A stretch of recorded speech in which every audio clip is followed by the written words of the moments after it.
ಹುಬ್ಬಳ್ಳಿ ಧಾರವಾಡ ಸಿಟಿಯಲ್ಲಿ ಕಾನೂನು traffic regulations ಬಗ್ಗೆ ಅರಿವು ಮೂಡಿಸುವ ಕಾರ್ಯಕ್ರಮವನ್ನು ಕ್ರಮೇಣವಾಗಿ ನಾವು ಸ್ಕೂಲ್ ಕಾಲೇಜಸ್ಸಿಂದ ಹಿಡಿದು ಎಲ್ಲ ವರ್ಕ್ ಪ್ಲೇಸಿಂದ ಹಿಡಿದು ಕಾಲಕ್ಕೆ ನಾವು ನೀಡ್ತಾ ಬಂದಿದ್ದೀವಿ. ಹಾಗೂ ಜನಸಾಮಾನ್ಯರಲ್ಲಿ ಟ್ರಾಫಿಕ್ ರೂಲ್ಸ್ ವೈಲೇಷನ್ ಮಾಡಬಾರ್ದು, ಟ್ರಾಫಿಕ್ ರೂಲ್ಸ್ ಏನಿದ್ರು ಅವರ ಹಿತವನ್ನು ಕಾಪಾಡಲಿಕ್ಕೆ ಇದೆ ಅಂತ ಹೇಳಿ ಪ್ರೇರೇಪಿಸ್ಕೊಂಡು ಬರ್ತಾ ಇದ್ದೀವಿ. One of the major traffic violation ಅಂತ ಬಂದಾಗ ಜಾಸ್ತಿ ಜನಸಾಮಾನ್ಯರಿಂದ ನಮಗೆ ಕಂಪ್ಲೇಂಟ್ಸ್ ಕೇಳಿಬರೋದು ಬಂದ್ಬಿಟ್ಟು ರಿಗಾರ್ಡಿಂಗ್ ಡಿಫೆಕ್ಟಿವ್ ಸೈಲೆನ್ಸರ್ ಕುರಿತು. ಈ ಡಿಫೆಕ್ಟಿವ್ ಸೈಲೆನ್ಸರ್ ಅಥವಾ ಮಾಡಿಫೈಡ್ ಸೈಲೆನ್ಸರ್ ಅಂತ ಏನು ಹೇಳ್ತೀವಿ, ಇದು ತುಂಬ ಕರ್ಕಶವಾದ ಒಂದು ಧ್ವನಿಯನ್ನು ನೀಡುತ್ತೆ. ಇದರಿಂದಾಗಿ ಎಸ್ಪೆಷಲಿ ಸ್ಕೂಲ್ಸು, ಕಾಲೇಜಸ್ಸು, ವಯಸ್ಸಾದವರು, ರೆಸಿಡೆನ್ಷಿಯಲ್ ಏರಿಯಾಸ್ನವ್ರದ್ದು ಎಲ್ಲ ಯಾವಾಗಲೂ ಕಂಪ್ಲೇಂಟ್ಸು ಇರುತ್ತೆ ನಮಗೆ. ಸೊ ಈ ನಿಟ್ಟಿನಲ್ಲಿ ಏನಾದರೂ ಮಾಡಬೇಕು, ಈ ಡಿಫೆಕ್ಟಿವ್ ಸೈಲೆನ್ಸರ್ಸ್ ಯೂಸ್ ಮಾಡೋರು, ಈ ಮಾಡಿಫೈಡ್ ಸೈಲೆನ್ಸರ್ ಯೂಸ್ ಮಾಡೋರಿಗೆ ಒಂದು ಪಾಠ ಕಲಿಸ್ಬೇಕು ಅಂತ ಹೇಳಿ ಈಗಾಗಲೇ ನಾವು ಹೋದ ತಿಂಗಳು ಧಾರವಾಡ ಸಿಟಿಯಲ್ಲಿ ನಾವು 150ಕ್ಕೂ ಹೆಚ್ಚು ಈ ಥರ ಮಾಡಿಫೈಡ್ ಡಿಫೆಕ್ಟಿವ್ ಸೈಲೆನ್ಸರ್ಸ್ನ ನಾವು ವಶಕ್ಕೆ ತಗೊಂಡು ನಾಶಪಡಿಸಿದ್ದೀವಿ. ಅದೇ ಥರ ಇವತ್ತು ಹುಬ್ಳಿ ಸಿಟಿಯಲ್ಲಿ 202ಕ್ಕೂ ಹೆಚ್ಚು ಸೈಲೆನ್ಸರ್, ಈ ಮಾಡಿಫೈಡ್ ಆ್ಯಂಡ್ ಡಿಫೆಕ್ಟಿವ್ ಸೈಲೆನ್ಸರ್ಸ್ ಏನಿದೆ ಇದು ಅಂದಾಜು ಕೀಮತ್ತು ಅರೌಂಡ್ 11 ಲ್ಯಾಕ್ಸ್ ಕೀಮತ್ತಿನ ಮೌಲ್ಯದ ಡಿಫೆಕ್ಟಿವ್ ಸೈಲೆನ್ಸರ್, 202ಕ್ಕಿಂತ ಹೆಚ್ಚು ಡಿಫೆಕ್ಟಿವ್ ಆ್ಯಂಡ್ ಮಾಡಿಫೈಡ್ ಸೈಲೆನ್ಸರ್ಸನ್ನು ಇವತ್ತು ಪ್ರೆಸ್ ಮತ್ತು ಜನರ ಸಮ್ಮುಖದಲ್ಲಿ ಅದನ್ನು ರೋಡ್ ರೋಲರ್ ಹಚ್ಚೋದ್ರ ಮುಖಾಂತರ ನಾಶ ಮಾಡಿ ಒಂದು ನಾವು ವಾರ್ನಿಂಗ್ ಅನ್ನೋ ರೀತಿಯಲ್ಲಿ ನಾವು ಈ ಡಿಫೆಕ್ಟಿವ್ ಸೈಲೆನ್ಸರ್ಸ್ ಆಗಿರ್ಬೋದು, ಮಾಡಿಫೈಡ್ ಸೈಲೆನ್ಸರ್ಸ್ ಆಗಿರ್ಬೋದು, ಇದರ ಕುರಿತು ಕಠಿಣ ಕ್ರಮವನ್ನು ಸತತವಾಗಿ ತಗೋತೀವಿ ಅನ್ನೋ ನಿಟ್ಟಿನಲ್ಲಿ ಇವತ್ತು ಒಂದು ಕಾರ್ಯಕ್ರಮವನ್ನು ಮಾಡಿದ್ದೀವಿ ನಾವು. ಅಲ್ಲ, ಇದು ಕಂಟಿನ್ಯೂಸ್ ಆಗಿ ಮುಂದುವರಿಯುತ್ತೆ. ನಾಟ್ ಜಸ್ಟ್ ಇದು ಡಿಫೆಕ್ಟಿವ್ ಸೈಲೆನ್ಸರ್ ಸಂಬಂಧಪಟ್ಟಿದ್ದು ಮಾತ್ರ ಅಲ್ಲ, ಬೇರೆ ಏನು ವಿಸಿಬಲ್ ವೈಲೇಷನ್ ಅಂತ ಹೇಳ್ತಾ ಇದ್ದೀವಿ, ಒಂದು ಕಡೆ ಅವೇರ್ನೆಸ್ ಕೊಡ್ತಾ ಇದ್ದೀವಿ, ಇನ್ನೊಂದು ಕಡೆ ಕೇಸಸ್ ಬುಕ್ ಮಾಡೋದು ಏನಿದೆ ಕಂಟಿನ್ಯೂಸ್ ಇರುತ್ತೆ. ಹೌದು, ಇಲ್ಲ ನಾವು ಇನ್ಫ್ಯಾಕ್ಟ್ ಈ ಡಿಫೆಕ್ಟಿವ್ ಸೈಲೆನ್ಸರ್ ಮಾಡಬೇಕಾದ್ರೆ ಮೊದಲು ಈ ಮೆಕ್ಯಾನಿಕ್ಸು ಈ ಸೈಲೆನ್ಸರ್ಸ್ನ ಮಾಡಿಫೈ ಮಾಡೋಕ್ಕಂತಾನೆ ಎಕ್ಸ್ಕ್ಲೂಸಿವ್ ಪೀಪಲ್ ಇದ್ದಾರೆ. ಅಂಥವ್ರನ್ನೆಲ್ಲ ಗುರುತಿಸಿ ಅವ್ರಿಗೆ ವಾರ್ನಿಂಗ್ ಕೊಟ್ಟು ಅವ್ರಿಗೆ ನಾವು ಈಗಾಗಲೇ ಹೇಳಿದ್ವಿ, ಇಂಥ ಡಿಫೆಕ್ಟಿವ್ ಸೈಲೆನ್ಸರ್ಸ್ ಸೈಲೆನ್ಸರ್ಸ್ನ ಮಾಡಿಫೈ ಮಾಡೋದು ಇಂಥದ್ದು ಯಾವುದೂ ಮಾಡಬಾರ್ದು ಅಂತ ಹೇಳಿ ಮೆಕ್ಯಾನಿಕ್ಕು ಮತ್ತು ಬೇರೆ ಯಾರು ಈ ಕೆಲಸ ಮಾಡೋರು ಇದ್ದಾರೆ ಅವ್ರಿಗೆಲ್ಲ ಕರೆದು ನಾವು ವಾರ್ನಿಂಗ್ ಮಾಡಿದ್ವಿ. ಅದರ ನಂತರ ಎಲ್ಲ ಇನ್ಸ್ಪೆಕ್ಟರ್ಸ್, 4 ಜನ ಟ್ರಾಫಿಕ್ ಇನ್ಸ್ಪೆಕ್ಟರ್ಸ್ ಏನಿದ್ದಾರೆ, ಅವರ ACP ವಿನೋದ್ ಮತ್ತು DCP ಅವರ ನೇತೃತ್ವದಲ್ಲಿ over a period of 15 days 20 days special focus on defective and modified silencer ಮಾಡಿ ಕೇಸು ಹಾಕಿದ್ದೀವಿ. ವಿದ್ಯಾನಗರ, ಕೇಶಾಪುರ, ಹಾಗೆ ಗೋಕುಲ್ ರೋಡು, ಇಂಥ ಕಡೆ ನಮಗೆ ಜಾಸ್ತಿ ಕೇಸಸ್ಸು ರಿಜಿಸ್ಟರ್ ಆಗಿದೆ.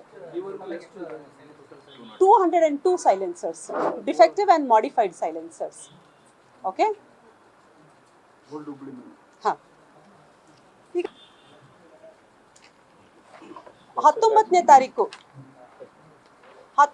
ತಾರೀಕು ರಾತ್ರಿ ನಮಗೆ ಒಂದು ಇನ್ಪುಟ್ ಸಿಗುತ್ತೆ. ಒಂದು ಟೀಮು ಸಂಶಯಾಸ್ಪದವಾಗಿ ಓಡಾಡ್ತಾ ಇದ್ದಾರೆ. ಸಿದ್ಧಾರೂಢ ಮಠ ಏನಿದೆ ಅಲ್ಲಿ ಆ ಏರಿಯಾಗೆ ಸುತ್ತಮುತ್ತಲಿನಲ್ಲಿ ಒಂದು ಟೀಮು ಓಡಾಡ್ತಾ ಇದೆ. ಇವರು ಏನೋ ಒಂದು ಕಾಗ್ನಿಸಬಲ್ ಅಫೆನ್ಸ್ ಅಂತ ಏನು ಹೇಳ್ತೀವಿ, ಇದು ದೊಡ್ಡ ಅಪರಾಧ ಮಾಡೋ ಥರ ಇವರು ಕಾಣ್ತಾ ಇದ್ದಾರೆ ಅಂತ ಹೇಳಿ ಒಂದು ಇನ್ಪುಟ್ ಸಿಗುತ್ತೆ. ಇಮಿಡಿಯೇಟ್ಲಿ ನಮ್ಮ ಓಲ್ಡ್ ಹುಬ್ಳಿ ಇನ್ಸ್ಪೆಕ್ಟರ್ ಸುರೇಶ್ ಯಲ್ಲೂರು ಮತ್ತು ಅವರ ACP ಚಿಕ್ಕಮಠ ಅವ್ರಿಗೆ ನಾವು ಮಾಹಿತಿ ನೀಡ್ತೀವಿ. ಇವರು ನಮ್ಮ ಮಫ್ಟಿ ಸಿಬ್ಬಂದಿಯನ್ನು ಹಾಕ್ಕೊಂಡು ಅಲ್ಲಿ ಸತತವಾಗಿ ಆಲ್ಮೋಸ್ಟ್ 2-3 hours ಅವರು ಆ ಕಡೆ ಓಡಾಡಿದಾಗ ಒಂದು ಟೀಮು ಸಿಗುತ್ತೆ. ಮೊದಲು ಒಂದಿಬ್ಬರು ಸಿಗ್ತಾರೆ, ಅವ್ರನ್ನ ಕರ್ಕೊಂಬಂದು ಅವರಿಗೆ ನಾವು ಎನ್ಕ್ವೈರಿ ಮಾಡಿದಾಗ ಗೊತ್ತಾಗುತ್ತೆ, ಒಂದು 7 ಜನರ ತಂಡ ಒಬ್ಬ ವ್ಯಕ್ತಿಯನ್ನು ಮರ್ಡರ್ ಮಾಡಬೇಕು ಅನ್ನೋ ಉದ್ದೇಶದಿಂದ ಅವರು ಪ್ರಿಪರೇಷನ್ಸ್ ಮಾಡಿಕೊಂಡು ಆಲ್ರೆಡಿ ಅಮೆಝಾನಲ್ಲಿ ಚಾಕುವನ್ನು ಆರ್ಡರ್ ಮಾಡಿ ತಗೊಂಡು ಈ ಒಬ್ಬ ವ್ಯಕ್ತಿಯನ್ನು ಕೊಲೆ ಮಾಡಬೇಕು ಅನ್ನೋ ಉದ್ದೇಶದಿಂದ ಇವರೆಲ್ಲ ಪ್ಲ್ಯಾನ್ ಮಾಡಿಕೊಂಡು ಓಡಾಡ್ತಿದ್ರು ಅಂತ ಹೇಳಿ ನಮ್ಮ ಗಮನಕ್ಕೆ ಬರುತ್ತೆ. ಇಮಿಡಿಯೇಟ್ಲಿ ಆ 7 ಜನರಲ್ಲಿ 6 ಜನರನ್ನ ಈಗಾಗಲೇ ನಾವು ಅರೆಸ್ಟ್ ಮಾಡಿದ್ದೀವಿ. ಅದರಲ್ಲಿ ಒಬ್ಬ ಮೈನರ್ ಹುಡುಗ ಸೇರಿ ಇನ್ನು 5 ಜನ ಅರೆಸ್ಟ್ ಆಗಿದ್ದಾರೆ.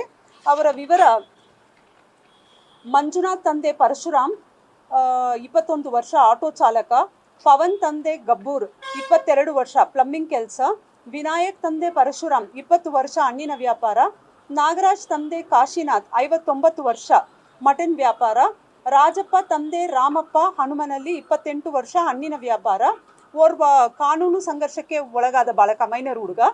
ಆಮೇಲೆ ಗಣೇಶ್ ತಂದೆ ನಾಗರಾಜು ಆನಂದ್ ನಗರ್ ನಿವಾಸಿ, ಇವನು ತಲೆ ಕೊಂಡಿರುವಂತಹ ಆರೋಪಿ 7ನೇ ಅವನು ಗಣೇಶ್ ಅಂತ ಹೇಳಿ. ಉಳಿಕಿದ್ದ 6 ಜನರನ್ನ ನಾವು ಈಗಾಗಲೇ ಅರೆಸ್ಟ್ ಮಾಡಿದ್ದೀವಿ. ಅವರ ಕಡೆಯಿಂದ 2 ತಲ್ವಾರ್, 1 ಆಟೋ ಮತ್ತೆ 2 ಚಾಕು ತಗೊಂಡಿದ್ದೀವಿ.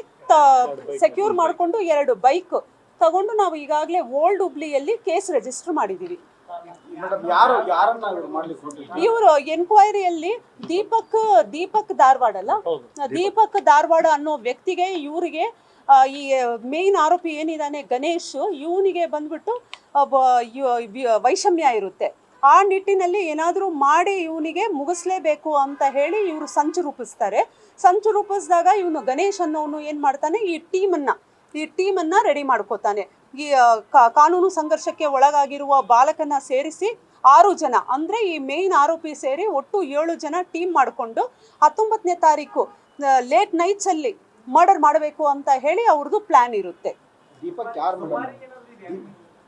ಅಲ್ಲ, ಆ ಆ್ಯಂಗಲಲ್ಲಿ ಯೋಚನೆ ಮಾಡ್ತಾ ಇದ್ದೀವಿ. ಇದು ಬರೀ ಇವನು ಸ್ವಯಂ ಪ್ರೇರಿತವಾಗಿ ಅವನ ವೈಷಮ್ಯಕ್ಕೆ ಸಂಬಂಧಪಟ್ಟ ಹಾಗೆ ಹಲ್ಲೆ ಮಾಡಕ್ ಬಂದಿದ್ದಾನಾ, ಅಥವಾ ಇವ್ರದ್ದೇನಾದ್ರೂ ಬೇರೆ ಹಿನ್ನೆಲೆ ಇದೆಯಾ, ಸುಪಾರಿ ಏನಾದರೂ ಕೊಟ್ಟಿದ್ದಾರಾ ಅಂತ ಹೇಳಿ ಆ ಎಲ್ಲ ಅಂಶಗಳನ್ನು ನಾವು ಪರಿಶೀಲನೆ ಮಾಡ್ತಾ ಇದ್ದೀವಿ. CCTV ಆಯಿತು, ಮತ್ತೆ ಬೇರೆ ಬೇರೆ ಟೆಕ್ನಿಕಲ್ ಇನ್ಪುಟ್ಸು ಎವಿಡೆನ್ಸಸ್ಸು ಕಲೆಕ್ಟ್ ಮಾಡಿ ಇನ್ವೆಸ್ಟಿಗೇಷನ್ ಪ್ರಗತಿಯಲ್ಲಿದೆ ಸದ್ಯ.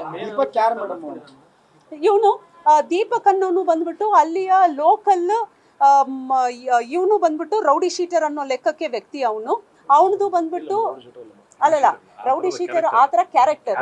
ಈ ನಾವು 6 ಜನ ಏನು ಆರೋಪಿ ಹೇಳಿದೀವಿ, ಅದರಲ್ಲಿ ಈಗಾಗಲೇ ಆಲ್ರೆಡಿ NDPS ಕೇಸಲ್ಲಿರೋರು, ಆಲ್ರೆಡಿ NDPS ಅಂದರೆ ಗಾಂಜಾ ಕೇಸಲ್ಲಿ ಅಕ್ಯೂಸ್ಡ್ ಇರೋರು, ಮತ್ತೆ ರೈಟಿಂಗ್ ಕೇಸಸ್ಸಲ್ಲಿರೋರು ಎಲ್ಲ ಆರೋಪಿಗಳಿದ್ದಾರೆ. ಇವನು ಬಂದ್ಬಿಟ್ಟು ಇಂಥವರ ಸಹಚರರ ಜೊತೆಗೆ ಇದ್ದು ಅವನು ಕೆಲಸ ಮಾಡುವಂತಹ ವ್ಯಕ್ತಿ. ಸೊ ಇವರ ಬಿಸ್ನೆಸ್ ಡೀಲಿಂಗ್ ಅಂತ ಹೇಳಿ ಸದ್ಯ ನಮಗೆ ಗೊತ್ತಾಗಿದೆ. ಬಟ್ ಅದು ಏನಿದೆ ಫರ್ದರ್ ಇನ್ವೆಸ್ಟಿಗೇಷನಲ್ಲಿ ನೋಡ್ತೀವಿ. ಇವರ ಏನು ಡೀಲಿಂಗ್ಸು, ಇವನು ಅವನಿಗೆ ದೀಪಕ್ ಧಾರವಾಡ ಅಂತ ಹೇಳಿ ಅವನ್ನ ಮುಗಿಸ್ಲೇಬೇಕು, ಅವನಿದ್ರೆ ನಮಗೆ ತೊಂದರೆ ಆಗುತ್ತೆ ಅಂತ ಹೇಳಿ ಇವರು ಪ್ಲಾನ್ ಮಾಡ್ಕೊಂಡ್ ಬಂದಿದ್ರು ಅಂತ ಹೇಳಿ ಪ್ರಾಥಮಿಕ ತನಿಖೆಯಲ್ಲಿ ನಮಗೆ ಗೊತ್ತಾಗಿದೆ. ಆಸ್ ಐ ಸೆಡ್, ಇನ್ವೆಸ್ಟಿಗೇಷನ್ ಇನ್ನು ಫರ್ದರ್ ಎವಿಡೆನ್ಸಸ್ಸು ಮತ್ತೆ ಫರ್ದರ್ ಇನ್ವೆಸ್ಟಿಗೇಷನ್ ಮಾಡಿದಾಗ ಇವರು ಸುಪಾರಿ ಮತ್ತೊಂದಿತ್ತ ಆಕ್ಚುಯಲ್ ಏನು ಬ್ಯಾಕ್ಗ್ರೌಂಡ್ ಇದೆ ಅನ್ನೋದು ನಮ್ಮ ಗಮನಕ್ಕೆ ಇನ್ವೆಸ್ಟಿಗೇಷನ್ ಅಲ್ಲಿ ಗೊತ್ತಾಗುತ್ತೆ. ಆವಾಗ ಫರ್ದರ್ ಡೀಟೇಲ್ಸ್ ಶೇರ್ ಮಾಡ್ಕೊತೀವಿ. ಅದೇ MOB ಇದ್ದಾನೆ ಅಂತ ಹೇಳ್ತಾರೆ, ಪ್ಲಸ್ ಅವನು ಬೇರೆ ಅಫೆನ್ಸಸ್ ಅಲ್ಲೂ ಭಾಗಿದ್ದಾನೆ ಅಂತ ಹೇಳಿ ಕೇಳ್ಪಡ್ತಾ ಇದ್ದೀವಿ. ಬಟ್ ಅವೆಲ್ಲ ನಾವು ಇನ್ವೆಸ್ಟಿಗೇಷನ್ ಅಲ್ಲಿ ಈಗ ಅವರ ಕಂಪ್ಲೇಂಟ್ ಮೇಲೆಗೆ ನಾವು FIR ಮಾಡಿ ತನಿಖೆ ಮಾಡ್ತಾ ಇದ್ದೀವಿ. ಮತ್ತೆ ಇದು ಆಕ್ಚುಯಲ್ ರೀಸನ್ ಏನಿತ್ತು ಅನ್ನೋದ್ರ ಬಗ್ಗೆನೂ ನಾವು ತನಿಖೆಯಲ್ಲಿ ನಾವು ಮಾಡ್ತೀವಿ.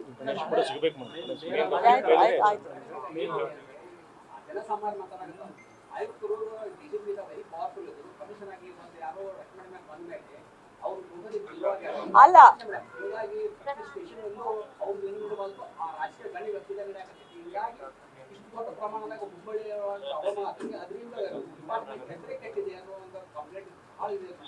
ಈಗ ನೋಡಿ, ನಿಮ್ಮ ಪ್ರಶ್ನೆಗೆ ನಾವು ಏನು ಪ್ರೆಸ್ ಮೀಟ್ ಕರೆದಿದ್ದೀವಿ ಅದಕ್ಕೆ ಸಂಬಂಧ ಇಲ್ಲದೆ ಇದ್ರೂ ನಾವು ಹೇಳ್ತೀವಿ. DCP ಅವ್ರ ರೋಲ್ದು ಬೇರೆ ಇರುತ್ತೆ, ಕಮಿಷನರ್ ಅವರ ರೋಲು ಬೇರೆ ಇರುತ್ತೆ.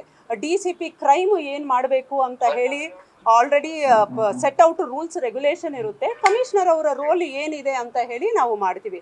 ಮತ್ತು ಯಾವುದೇ ಒಂದು ಸಿಟಿಗೆ ಅಥವಾ ಡಿಸ್ಟ್ರಿಕ್ಟ್ಗೆ SP ಆಗ್ತಾರೆ, ಕಮಿಷನರ್ ಆಗ್ತಾರೆ ಅಂದ್ರ ಮೇಲೆ ಅವ್ರ ಮೇಲೆ ಯಾರ್ದು ಹಿಡಿತಾ ಇರೋದಿಲ್ಲ ಅಂತ ಆಗೋದಿಲ್ಲ. ಎಂಟೈರ್ ಡಿಪಾರ್ಟ್ಮೆಂಟ್ IGಸಿಂದ ಹಿಡಿದು ADGಸಿಂದ ಹಿಡಿದು ಅವರ ಒಂದು ಸೂಪರ್ವಿಷನಲ್ಲಿ ನಾವು ಕೆಲಸ ಮಾಡ್ತಾ ಇದ್ದೀವಿ. ಅದೇ ಥರ ಅವರ ಸೂಪರ್ವಿಷನಲ್ಲಿ ನಾವು ಕೆಲಸ ಮಾಡ್ಕೊಂಡು ಬಂದಿದ್ದೀವಿ.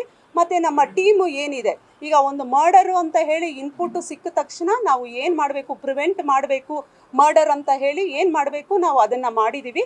ಸೊ ನಮ್ಮ ಕೆಲಸ ಬರೀ ನಾವು ಮಾಡ್ಕೊಂಡು ಹೋಗೋದಲ್ಲ, ನಮ್ಮ ಕೆಲಸವನ್ನು ಸೂಪರ್ವೈಸು ಮಾಡ್ತಾರೆ. ನಮ್ಮ ಕೆಲಸವನ್ನು ಸಹ ತಾವೆಲ್ಲರೂ ನೋಡ್ತಾ ಇದ್ದೀರಾ. ನಾವು ಕಾನೂನು ರೀತಿಯಲ್ಲಿ ನಾವು ಏನು ಕೆಲಸ ಮಾಡಬೇಕು ನಾವು ಕೆಲಸ ಮಾಡ್ಕೊಂಡು ಬಂದಿದ್ದೀವಿ, ಮುಂದೆನೂ ಮಾಡ್ಕೊಂಡು ಹೋಗ್ತೀವಿ.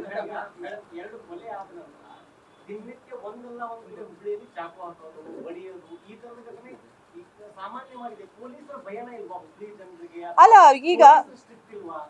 ಈಗ 2 ಮರ್ಡರ್ ಆಗಿದ ತಕ್ಷಣ ನಾವು ಆರೋಪಿಗಳನ್ನ ಬಂಧನ ಮಾಡಿದ್ದೀವಿ. ಆಮೇಲೆ ಎಷ್ಟು ಕೇಸಸ್ಸು ಪ್ರಿವೆಂಟ್ ಮಾಡಿದ್ದೀವಿ, ಸುಮಾರು ಕೇಸಸ್ಸು ನಾವು ಪ್ರಿವೆಂಟ್ ಮಾಡಿದ್ದೀವಿ. ಮತ್ತು ಒಂದು ಪ್ರಕರಣ ದಾಖಲಾದ ಕೂಡಲೇ ತಾವು ನೋಡ್ಬೋದು, ಯಾವುದೇ ಒಂದು ಮರ್ಡರ್ ಆಗಿರ್ಬೋದು, ಇನ್ನೊಂದು ಅಸಾಲ್ಟ್ ಕೇಸು ಯಾವುದೋ ಒಂದು ಅನ್ಡಿಟೆಕ್ಟೆಡ್ ಆಗಿ ಇಲ್ಲ. ಪ್ರತಿಯೊಂದು ಪ್ರಕರಣದಲ್ಲಿ ತಕ್ಷಣ ಆರೋಪಿಗಳು ಅರೆಸ್ಟ್ ಆಗಿದ್ದಾರೆ. ಇಮಿಡಿಯೇಟ್ಲಿ ಏನು ನಾವು ಕ್ರಮ ವಹಿಸಬೇಕು ವಹಿಸಿದ್ದೀವಿ. ಮರ್ಡರ್ ಆಗಿದ್ದ ಸಂದರ್ಭದಲ್ಲಿನೂ ಅದರ ಹಿನ್ನೆಲೆಯಲ್ಲಿನೂ ನಾವು ಲಾ ಆ್ಯಂಡ್ ಆರ್ಡರ್ ಹದಗೆಡದ ರೀತಿಯಲ್ಲಿ ಏನೇನು ಮುಂಜಾಗೃತಾ ಕ್ರಮಗಳನ್ನ ಎಲ್ಲ ವಹಿಸಬೇಕು ನಾವು ವಹಿಸಿದ್ದೀವಿ.